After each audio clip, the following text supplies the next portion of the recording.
Yo, what's up mga boss? Kung nakita nyo, dito tayo sa aking talungan mga boss. No? At kagaya nga ng napanood natin mga boss na yung mga tutorial sa YouTube mga boss, na pag nag-umpisa na raw, mamulaklak yung talong mga boss, ayan, ay gagawin natin, ipo-pruning natin siya mga boss.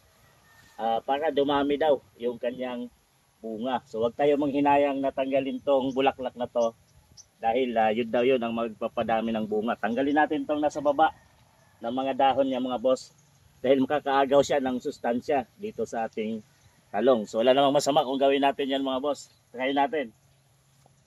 Yan dito mga boss. Oh. Ito yung ano. Ito yung bulaklak mga boss. No? So sa baba nito, itanggalin natin yung ibang mga dahon. Yan mga boss. Putulin natin. Yan.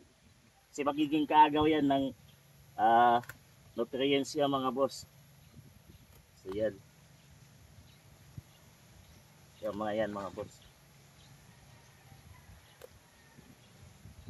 Yan. Iwan natin yan sa baba. Taas. Saka itong unang flower daw niya mga boss, tanggalin natin.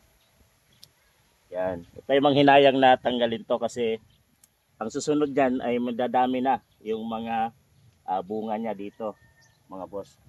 So ganyan. Ito. Yan mga boss. So hanap pa tayo ito. Ito pa mga boss. Oh. Yung iba wala pang mga bulaklak pero yung ano, iba mayroon na. Tanggalin natin to.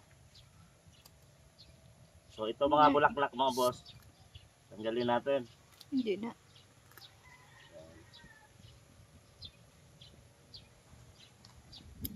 Dahon mga boss. So yan. Para di siya maging kaagaw ng ano. Ito may mga bunga na yung sili. Ito may mga bunga na. Itong baba ng mga dahon mga boss, tanggalin natin yan.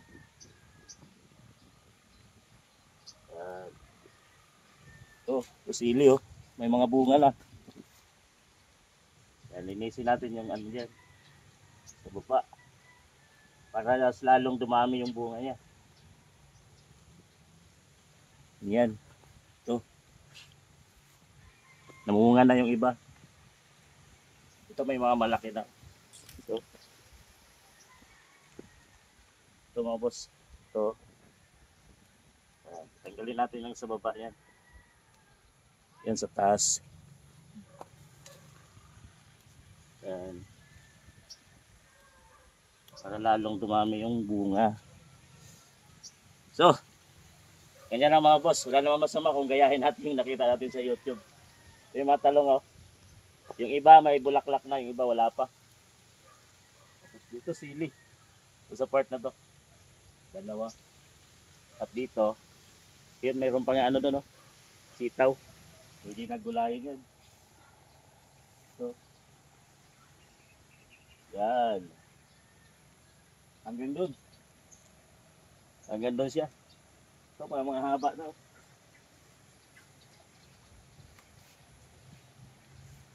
Hindi nagulayin. Sitaw, talong,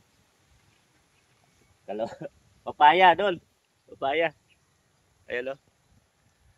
Tsaka yung sili doon. So, pwede nang pangpakbit.